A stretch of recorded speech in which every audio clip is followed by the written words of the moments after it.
Welcome, everyone. Thank you for joining us for this webcast, TA's 2026 Playbook, Hiring for Quality in an Age of AI and Behavior Risk, sponsored by Fama Technologies. This webcast has been pre-approved for HRCI and SHRM credit. Please be sure to attend the complete webcast in order to receive your credits. If you have any questions during the webcast, click on the Q&A tab in your webinar controls and type them there. A new tab will open in your browser with the webcast survey. Please be sure to complete it as soon as the webcast is ended. It is now my pleasure to turn it over to Fama Technologies for their presentation. Thank you very much. Hey, good morning, good afternoon, everybody. My name is Ben Mones. I'm the founder and CEO of Fama. We're going to be spending the next 50 minutes together or so. Looking forward to today's conversation. Yeah, we'll be talking a lot about quality of hire, sort of the future of hiring risk, what that looks like, changing demographics in the workplace. Really, my goal at the end of today's session is to kind of leave you with some new perspective on not just how the global hiring technology market is evolving. I'm sure many of you are joining sessions like this really to kind of get a read on the latest and greatest from a tech perspective. But we want to talk about too kind of the changing and shifting nature of the workplace, the implications we're seeing for talent acquisition. So should be a fun time. Should be good. It'll just be me. So you just got me up here. So why don't we do a little audience engagement here? Let's see where I see some people dialing in and putting their location. All right, so we got a little Arizona, Arkansas, we got Wisconsin, we got Memphis, Tennessee. What is going on? Nebraska. What else we got? All right, we got Maryland, St. Louis, Alexandria, Utah. Wonderful. Anybody here? Orlando. Great. Anybody here not in the States? Anyone here not in the US right now? Let's see if we got anybody outside the US. Maybe any Canadians? No? Any of my Mexicanos here? No? All right, so we got some folks from Maine. We got Denver, Colorado, Western Nebraska. Oh, there we go. There we go. I see Hester. I thought you said me. I thought that was short for Maine, but you actually meant Canada. There we go. I knew we had some international representation here. Well, all right. Feel free to join in, make this participatory, throw your comments in. We can kind of make this, conversational. We got time for some, Q&A at the end today. So you know what to do. If you have questions, type them into those little boxes, press the enter button, and maybe I'll answer them. But let's go through, oh, there's me. Hey, that's me, Ben, founder, CEO of Fama Technologies. I'll skip that. That wasn't too long ago. That still kind of looks like me, maybe a bit of a grainy photo there. But let's, sort of start with the, agenda and what we want to cover. So, I'll use sort of an altitude analogy here, but really what we're going to do today is start at kind of 30,000 feet, way up, way beyond the clouds, and kind of talk a little bit about what we're seeing as a, vendor on the hiring landscape. We'll talk a little bit about, technology and how it's kind of impacting the world of, quality of hire. We'll bridge that into sort of a related topic of digital natives and online identity, talk a little bit about behavior risk, culture ad, and this new era of TA. So the topics here are kind of the uniting thread, everyone, the sort of, single frame of reference around which we'll be talking today, revolves around this general idea of, I would say, a changing workforce, right? And also a changing technology landscape. I think so many of us have seen everything from the, bots versus bots, if you will, in the past. We've talked about that on some of our podcasts of, AI recruiting tools that employers are using, but similarly on the other side of it, tools that candidates are using to either get through an interview, get through a resume. We actually had at Fama recently one of our AI candidates that we'd seen that was using all the tools, the few second delay when they were reading off, answers to the questions that we were posing. It was crazy. We've talked about it before on podcast webinars, but hadn't really seen it too often and happened to us. So can confirm it's a real thing. But the adoption of technology by both vendors and candidates, I think, speaks to a broader trend we're seeing in sort of the shifting nature of the workplace, not just in the tools and technology that HR talent acquisition teams are using, but also, the candidates are using, right? You can extend that into this concept and idea that, people who are using these technologies are native with these technologies. In other words, they're adopting these technologies naturally, organically, right? These are people that grew up with smartphones, right? These are people that, have spent more of their lives online than offline, right? And so they have this level of adeptness of tools and technology, right? So while that might just seem like, oh, well, hey, more Gen Zs, millennials in the workforce. By the way, 50% of the workforce today, we'll come back to that, is Gen Z and millennial. So, it's not just that these people are more comfortable with tools and technology, that by the way, the users of talent acquisition tools, many of the companies you work at, for example, similarly comfortable with using this technology, but there are second and third order effects of this technological change. And that's really what we're going to focus on today. So it's not just, how is this new generation in the workplace, this new demographic we're seeing shifting the use of technology and tools, but really how is it changing the practice of talent acquisition? That's really what we're going to focus on today, and talking about how that same quality that leads candidates and employers to adopt new technology that, as we know, is changing the game, right? But we're not just going to talk about how that sort of demographic change is leading to new tool and technology adoption on both sides of the equation, but really, the second and third order effects of what that means for TA more generally, right? What that means for answering age-old questions that employers have had for years around quality of hire in slightly new and distinct ways. So again, we are in this reality today where you are seeing more candidates than ever if you're like us, right? It's never been easier to be able to apply for a job, to tune your resume to a JD, to mass auto apply, for example, to a range of different roles and positions, right? And I think, while there is some, blame or whatever, people are like, oh, I can't believe this is happening. The folks we work with on the recruiting and TA side, that's really, not what it is from my perspective. This isn't about blame. What do you expect, right? It's a hard labor market right now. It's hard to find a job. People are applying to more jobs than ever before. And wouldn't you, and haven't you yourself, you, the person who's listening to this podcast, this webinar, wouldn't you use every tool at your disposal to land your dream job? Wouldn't you use every tool at your disposal to support your family, to take care of yourself, to pull yourself up by your own bootstraps, right? The old Horatio Alger story. You're going to do whatever it takes to make it happen. And technology, I think, is really shifting that, where we've seen a lot more equivalence, if you will, in both candidates and sort of recruiters and their adoption and use of technology. Right now, what this means for recruiters is that many of you are kind of drowning in volume, right? So if you work in the talent acquisition space, this AI native candidates, right? The people that are using resume building tools, the mass auto apply, they're matching you because you're using maybe some of that passive AI recruiting technology, the tech that, finds candidates where they're at, that auto sifts through resumes and, scores them, of course, according to, the appropriate schedule and limited bias framework that you've signed up for. But still, we are seeing recruiters that are drowning in volume of candidates today.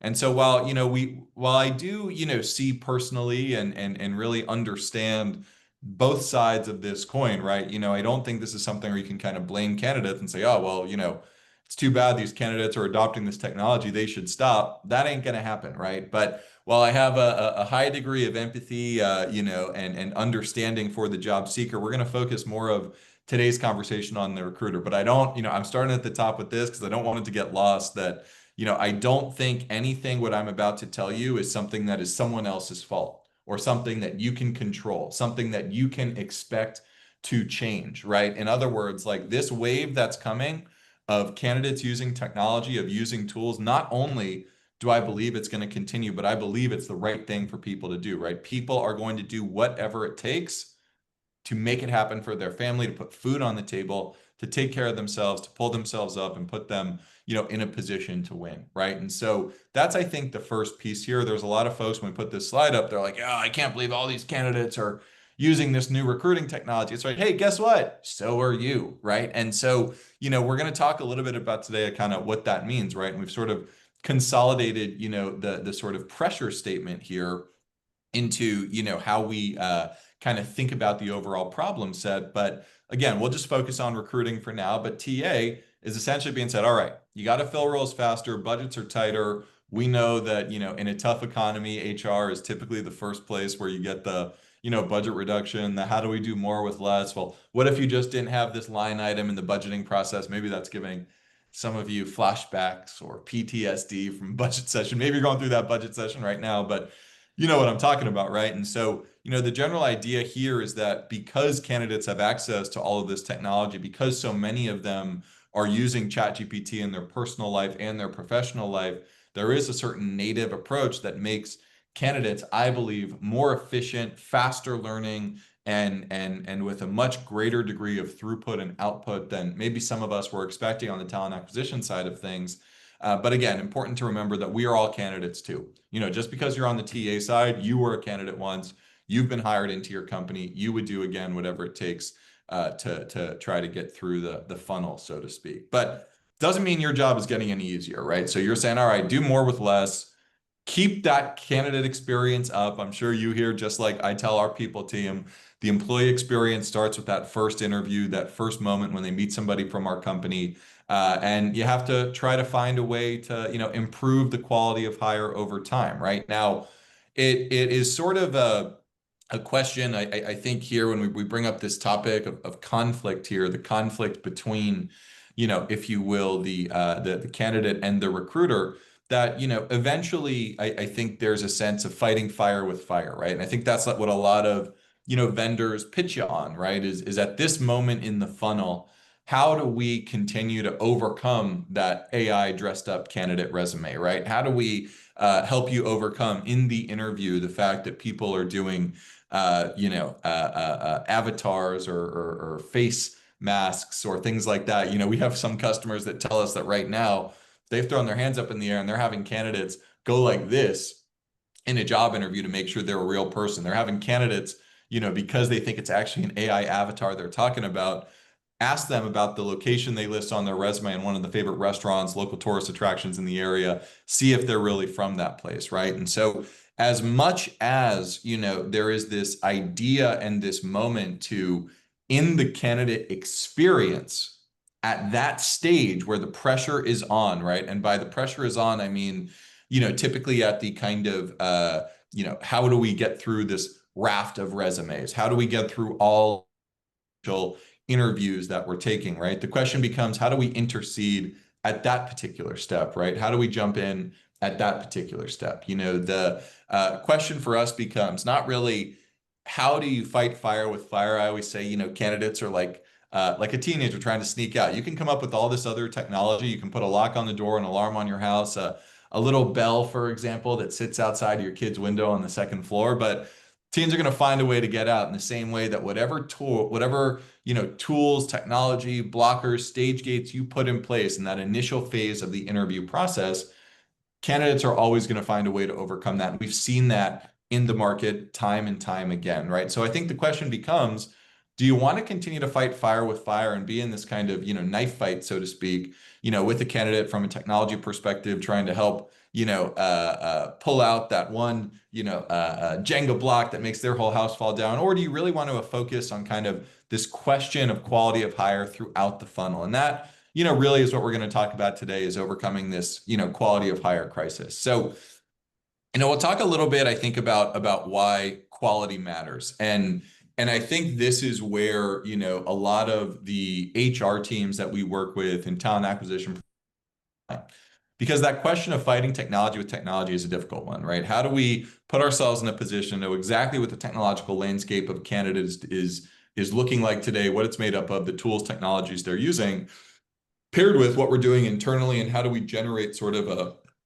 two-sided equation to make sure that we come out on top? I think, the bigger question becomes, how do we ensure quality of hire? Let's ignore that process. Let's give that candidate that win at that phase, right? Let's put that candidate through, that mindset and that stage that, okay, great. Like, we're going to let folks apply. We recognize they're running an AI game. We have to rethink the playing field. We have to rethink exactly how we end up hiring the right person and bringing the right person in. And that's really where, this quality of hire question comes in from our perspective. So I think, in other words, you're fighting a losing battle when it comes to trying to overcome the realms of tools and technologies that candidates are using today to, get their resume in front of the right recruiter or into the right hiring manager, right? So The question then becomes, how do you accept the fact that that's a losing battle?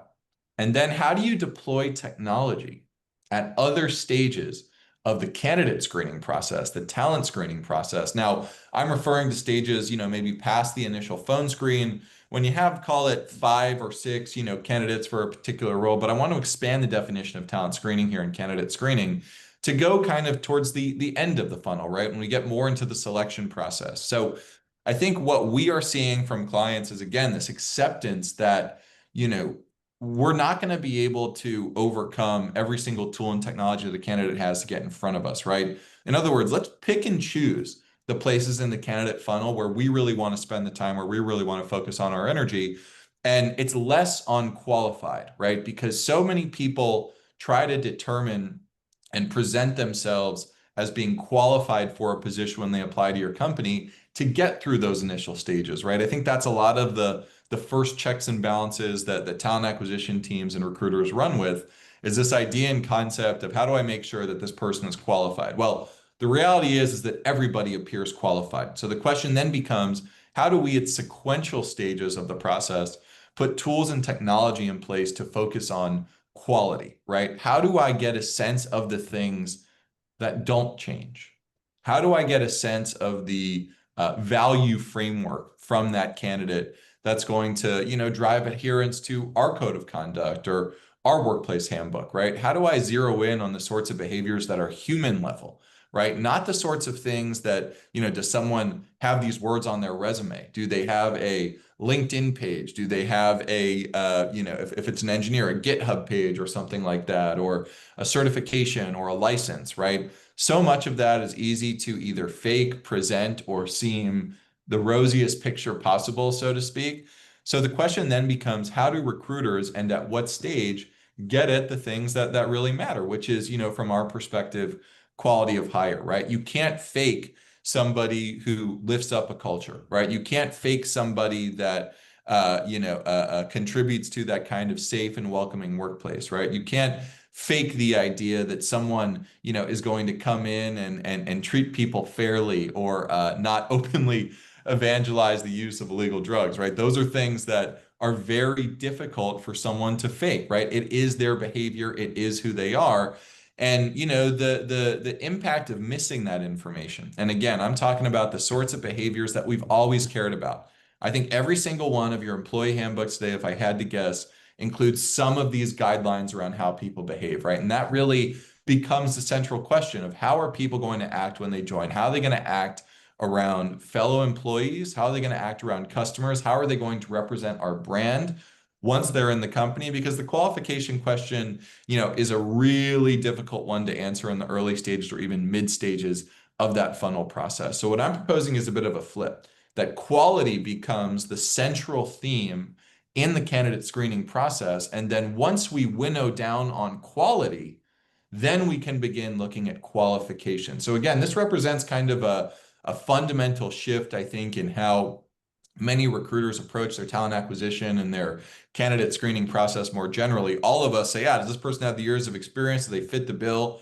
Are they somewhere within the rubric? Okay, great. Now let's evaluate them on, their attentiveness. Now let's evaluate them on their, ability to kind of look us in the eye and give us a firm handshake if we're meeting in person, to answer questions directly, to not lie, to be straightforward. That's when those questions kind of come in more on that quality dimension, typically a little bit later in the process. So what we're proposing is a bit of a shift of saying, okay, well, how do we begin focusing on quality of hire a bit earlier in that candidate funnel?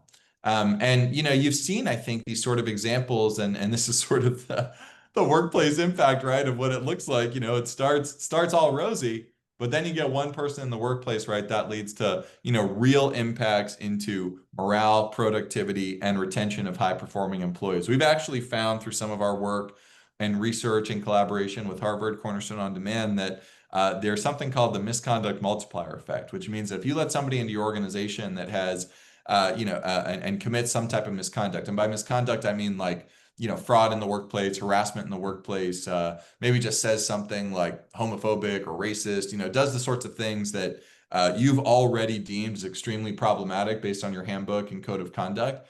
there is a 1.5x multiplier effect on that for other types of misconduct in your organization. In simple terms, observed behavior becomes normalized, right? So I think as much as we can try to obsess over this qualification piece and how do we, really figure out who's qualified, there has to be that next type of technology. What if we flip the script? What if we focus on the sorts of things that once people are in, we focus on quality behavior, these sorts of, candidate questions around how somebody's going to act. That's actually going to narrow down the candidate pool much faster, right? Because your organization has a very specific, company specific code of conduct, employee handbook on how you expect people to comport themselves in the workplace, and focusing on that first and qualification second almost takes this idea of how do we evaluate people effectively and flips it on its head. Because now we're asking ourselves the question, all right, you can't fake behavior. You can't fake the fact that if I ask you a question directly in an interview, I'm going to see how you respond. You can't fake the fact that, oh, you've been posting all these racist things on the internet for the past 6 years. Well, what does that mean you're going to do when you join our company, right? And so we'll come back to that in a little bit, but the general idea here is focusing on behavior, driving towards quality, not only we think is important at Fama for building a great organization, but I think it's kind of the hack, the secret weapon towards overcoming some of these who's really a qualified candidate by focusing on quality first.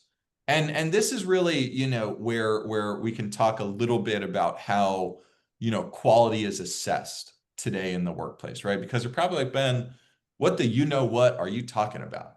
How am I supposed to assess quality? Well, these are some of the things that you're probably doing, right? You are probably looking at a person's resume and maybe, you're assessing the company that they worked at, the time they worked at that company, the school that they went to.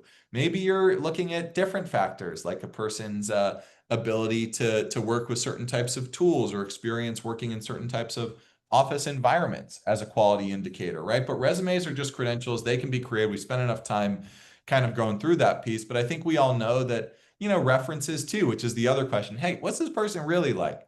Those are, again, self-qualified, meaning people are going to give you references for people that they know are a good fit and are going to tell you what you want to hear, what they want you to hear rather, about that person. And there are some interesting reference technologies out there that are designed to kind of overcome that and capture that. But, still an open question. How are you going to trust a third party that, someone has worked with, your candidate before to really validate and ensure that that quality question is relevant for you, right? I think the one thing, without even, questioning the accuracy of a reference per se, the one thing people often miss in a reference is that reference about that candidate, about that person is in relation to that company that they worked at. It sounds kind of obvious, but when you really think about a reference, you're asking, well, how did this person, perform in that particular culture, right? How did that person perform in that work environment where the expectations, hey, maybe in that office were super lax. Maybe it was like show up at 10 a.m., leave whenever you want, and hey, get your stuff done. But as long as you get your stuff done, we don't really care. Maybe you're hiring into an office environment, for example, that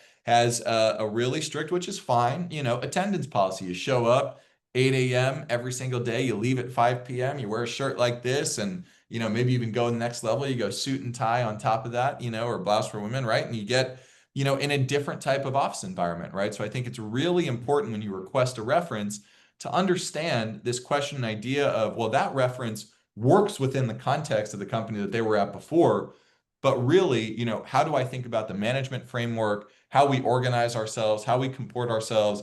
As you all know, different companies have very different standards of what, quality is, and references tend to miss that. I think interviews and assessments are another area where we see a lot of just customers in general begin turning to, all right, well, I can ask that question the right way. I can interrupt them. I've had, users or Fama customers I've worked with before who've told me that specifically when they go through an interview process with a candidate and they're going through their past work experience, they'll, ask them about their, work experience in reverse chronological order, going from the furthest away up until the most recent. but then intentionally they'll interrupt the candidate maybe on the most recent job and ask them about an older job again to see if they've got their story straight, if their rehearsal, is just a rehearsal, or if the facts are actually the facts, right? But I think that's an area that we've seen continually disrupted. Again, interviews and assessments being rehearsed. I also think they're automated at this point. I do believe that we're going to be in a position where the in-person interview very, very shortly, done remotely over Zoom, is going to be very difficult to assess quality, consistency, and accuracy around. If you look at the way technology is moving, again, ChatGPT wasn't even a thing in the first part of 2023. We're not even, we're 2 years out from, when ChatGPT dropped, excuse me, in late 2023 for the general populace, and we are only now seeing the types of technology that's coming out. This is just the beginning. It is going to be very, very, very difficult for anybody on the recruiter side to assess that an interview is being conducted without AI, or that assessments that are being completed are being done without support, right? So again, that facade is getting deeper, it's getting murkier, it's going to be harder to see through. I actually don't think that interviews and assessments are truly problematic today in, November 2025, but I do see that changing in the future as companies begin, really adopting new technology, and candidates begin adopting that technology as well.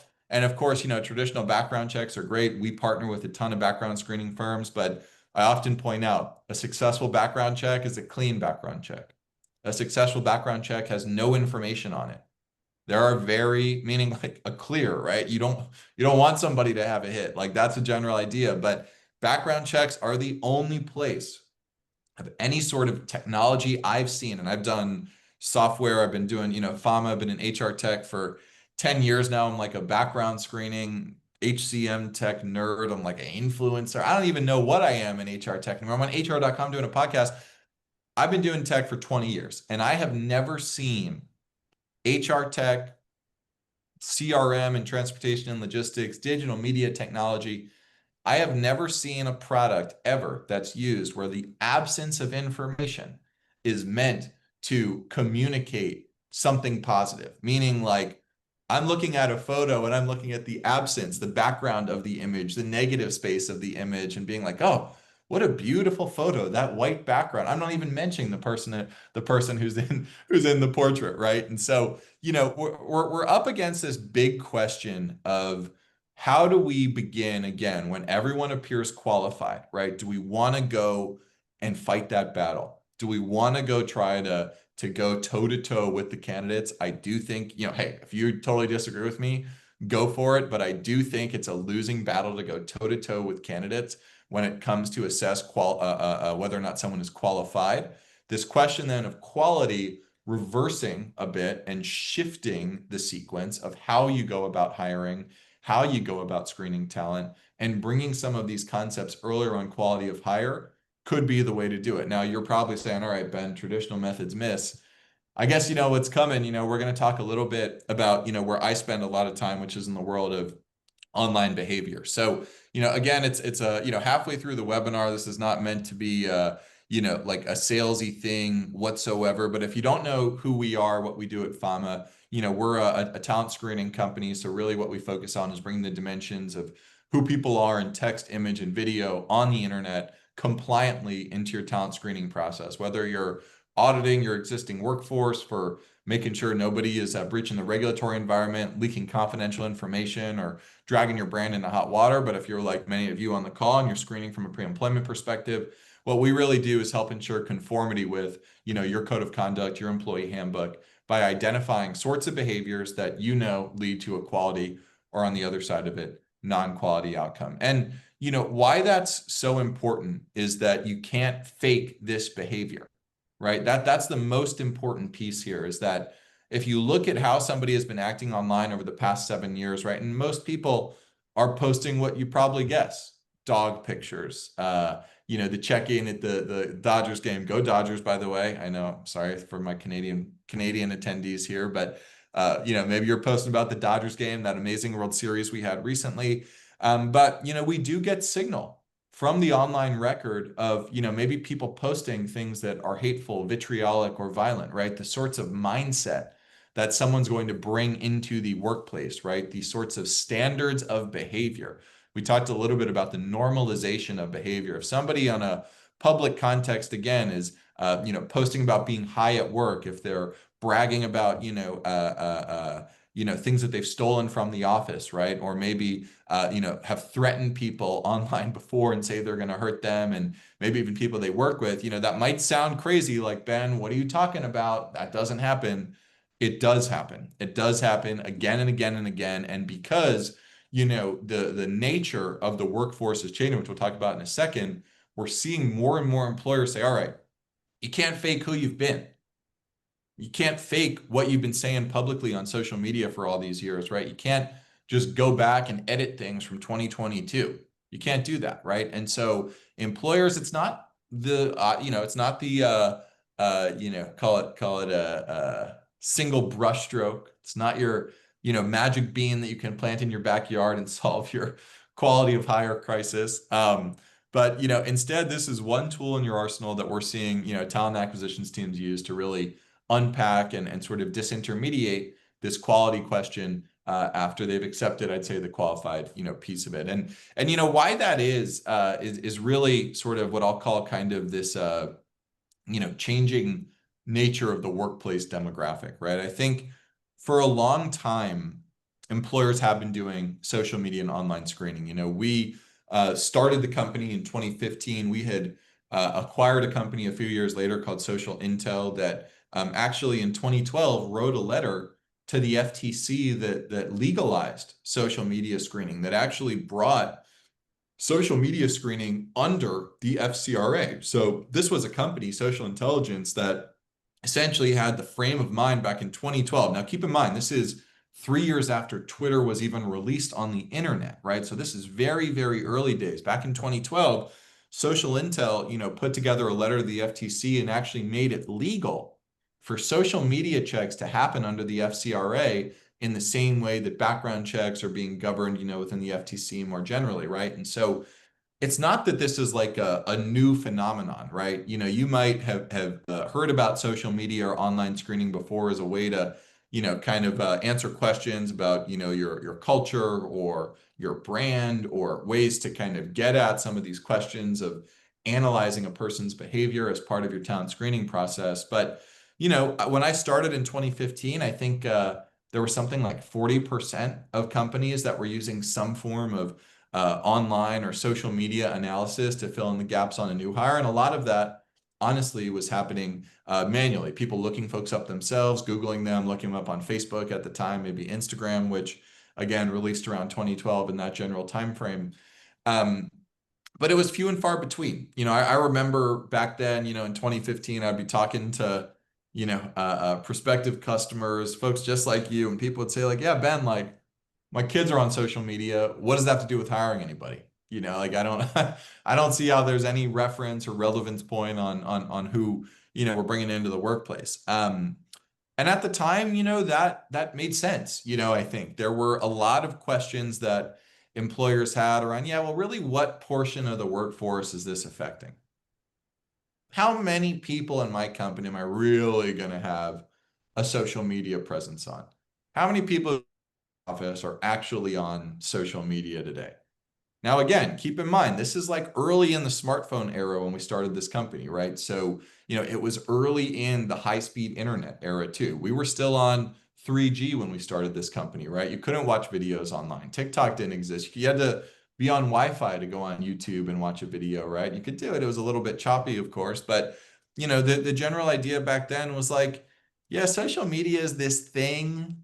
We're not really sure what it is. It was also the early days of things like influencer marketing. We all know what influencers are now. Maybe some of, your kids are influencers or aspiring influencers. Maybe some of you are influencers, who are listening on this call, but influencing wasn't a thing back in 2015, right? But, now I'm sure all of those things I'm saying, if I was talking about 2025 again for maybe the fourth time, you'd be like, Ben, what are you talking about? What are you talking about? But now, all of this stuff is very normal, right? Social media is so pervasive, so much content. 70% of social media today is video.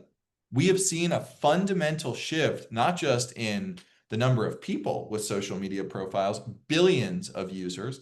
The majority of the world's adult population has at least one social media profile. People in Gen Z spend 6, 4, 5, maybe depending upon where they're at, 4 to 6 hours a day. I like taking the top end of that range on social media on their phones, right? And so, we find ourselves in a position where now we see a fundamental shift in the nature of the workforce, right? And so it's been interesting for me as somebody that's been so close to this for so long that, now we see employers that are suddenly adopting this technology and normalizing the use of this technology, right? And I really point to one reason, which is that digital natives today are 50% of the workforce. And I'm, using Gen Z and millennial as kind of a proxy for digital natives, right? As a elder millennial myself, we got our Facebook accounts when we got to college in, 2004, right? So it was a while ago, but we did get our social media profiles back then. We grew up with them, right? And that number, digital natives, is going to climb to 75% of the workforce in 4 years. So this is actually from 2024. So by 2028, that number is going to climb up to 75% of the workforce. And guess what? Right now, Gen Alpha, Gen Z, and Millennial, Gen Alpha is born after 2010, worldwide make up 70% of the world's population, right? And so what we're seeing now is, I think, much more adoption of social media and online screening across industries.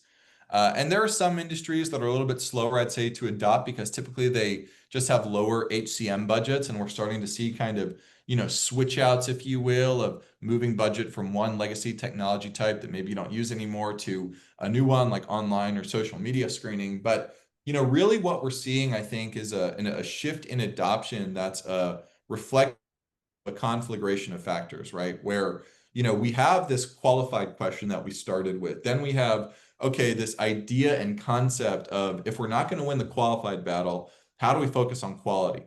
And then the quality question is also being disintermediated with all the tools and technology that we've tried to identify.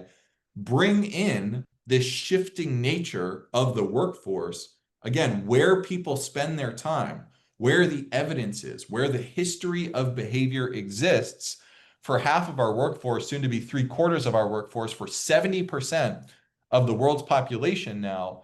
The signal exists online. And so again, there's this unique conflagration of factors that's happening all at once. Qualified, harder to discern. The quality tools we used to use maybe aren't there anymore. Oh, wait, this new workforce that's living their lives in a completely different way and offers us an opportunity to answer that quality question in a way that reflects some of these demographic changes in the workforce. So this really is, I think, the most important slide here. And if you remember nothing else from this webinar, all I would tell you is that ask yourself the question when you leave 12 minutes from now, walk in, you're having your coffee, you're either like, that was time well spent, or what was I doing in that webinar for 50 minutes? If you're in the time camp, the one thing I want you to ask yourself when you walk out is, am I thinking about my workforce and the age-old questions that I have about quality of hire, about what's being disintermediated, as a function of what I understood my workforce to be in 2000 to 2015, or what I understand my workforce to be from 2015 to 2025 and beyond? And I'd encourage you to even think in a tighter time window, 2025 to 2030. What should my tech stack look like? Not just with the new technology that's out there, but with the new workforce that we're serving today. And, you guys have probably seen this, sort of thing you've seen these Google articles, these, headlines here. I'd say two of the most salient pieces, not just on what people are getting fired for, but in 2024, the Ninth Circuit ruled that employers could be held liable for what happens in the workplace online between employees. In the UK right now, banks are responsible for online behavior that breaches the regulatory environment that happens between employees, right? And so we're starting to see, both in the US, the UK, European Union too, a bit of a sea change where now, okay, because of that changing nature of the workforce, because of that shifting demographic, because again, people are connecting online more than offline now, right? Like people who work together, they're probably on Discord, they're on LinkedIn, they're on TikTok. They're talking to each other there more so than they're talking in person, right? So in the same sorts of guidelines and standards that employers had held themselves to and were held to by regulators are now applying to the online environment because of that demographic shift that we're referring to. So, that's really this kind of, new era of TA question where, I think really the answer for many of us on redefining quality of hire is to focus on the sort of behavioral insights, right? And you might have pathways yourself to establish some of these behavioral questions, right? You might have inklings and understandings of, how to ascertain, key behavior questions within your workforce. But I do think however you go about doing it, answering this behavior question, trying to, again, zero in on the things that can't change. What are the things that are unadulterated about a candidate? What are the things that are fixed, that are in no technical control of, where you can kind of answer these questions, right? And again, I'm talking a lot about this sort of us versus them mentality. I don't want it to come off that way. That is not my intention in how we're framing this here, because I think as a candidate ourselves, we have to imagine that we're going to keep using this technology, right? So you can't blame, the candidate for using these tools and using these technologies by any stretch, but you do need to put yourself in a position where you can find a way to, use your own technology, your own scalpel, your own, hammer, however you want to, whatever, analogy you want to use, to be able to use your own technology to kind of disintermediate that shift of what's happening, because it's going to continue. This is going to keep happening. You're going to see more and more companies that offer candidates and employers ways to kind of overcome this qualified question, to do a better interview, to do a better reference, to do a better, what have you, right? Well, all those little pieces, do a better background check, all those little holes, that we talked about in the legacy process. We put ourselves in a position where we can either continue down that path of this sort of us versus them, tit for tat, war of attrition, so to speak, or we can begin asking ourselves, how do we begin examining the types of behaviors that are unadulterable? How do we begin examining the sorts of things about people that they cannot change, that they cannot masquerade, that they cannot eliminate? How do you begin going about that? I'm sure that you have your own techniques, your own technology. We've seen, ways that we can do it. And again, like the way that social media screening works, I think, and online screening more generally, is that you're not scoring people. You're not telling people that you're good or you're bad. You're not getting a score from us that Jane's an 88 and John's an 81. But the people who use our technology, they take that digital workforce concept and they say, all right, what have we always cared about in the analog, right? We've cared about things like people who, reference drug use, right, in the interview process, right? We want people to be treated fairly, right? You see the intolerance flag we have here, no matter what they look like, where they're from, whether it's a customer or an employee, the color of your skin, your sexuality, whatever it is, your gender preference, whatever that might look like. We want people to treat folks the same regardless. That's a core part of how we operate. And so again, and criminal behavior references to cannabis, right? You can really split out and get very specific on the sorts of things that you've always cared about, those kind of bright red lines on employee behavior in your company, on candidate behavior before they become an employee, right? There are things that I call them analog concepts, but I'll give you a further, I'm a big analogy and story guy, as you can probably tell, but take the concept of drag and drop. Okay, I've always cared about these things. I've always wanted to identify these sorts of candidate behaviors as part of my process. I want to be able to do those things today, but it's harder because interviews are being faked, references are cleaned up, or resumes are cleaned up, references are hard to validate. Background checks give me the absence of information rather than some information about a person. How do I begin answering those same questions that not only I've always felt valid as a TA professional, but my HR team, the people that support me, the hiring managers, the business units themselves, the things that they've always valued. How do we bring that concept into this kind of new digital world, right? And so, again, we're not talking about anything fundamentally different, but the idea being here that you can look at the sorts of behaviors that people have normalized on the internet for years and say, all right, well, hey, if this is like where people engage with each other, and most of my, like, let's call a spade, most of my employees are going to engage on social media before they meet up in person if you've got a remote workforce.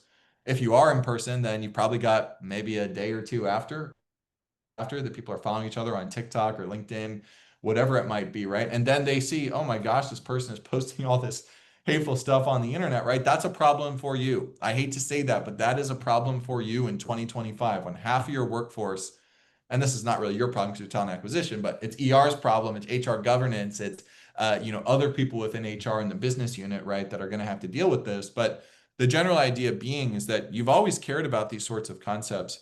Now we're just bringing it into a digital environment, a digital world. Again, only possible because half our workforce are digital natives, Gen Z, or millennial. And that's, that kind of covers what I just said here. I want to leave a few minutes for questions, but I'll just leave you again, like with this analogy, here. This is just one graphic, again, big visual, big storytelling guy. When you go into your own program, ask yourself, do we have a typewriter or are we on a MacBook type of screening?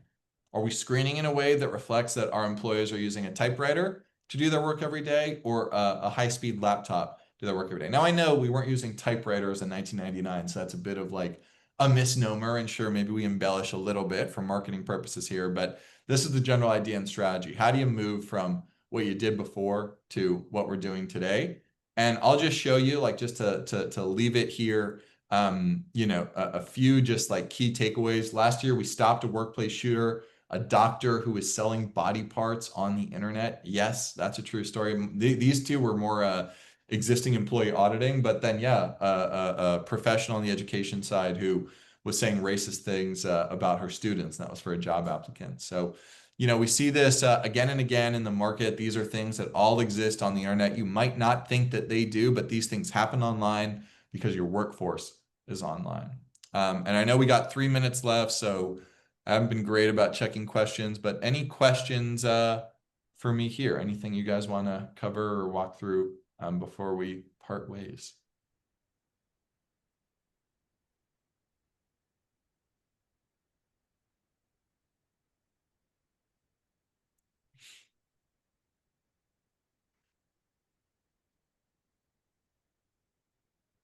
Mary asks if the deck will be provided to participants. It should. And I think Hester, I think will there be a recording of this too that'll be available? Yes.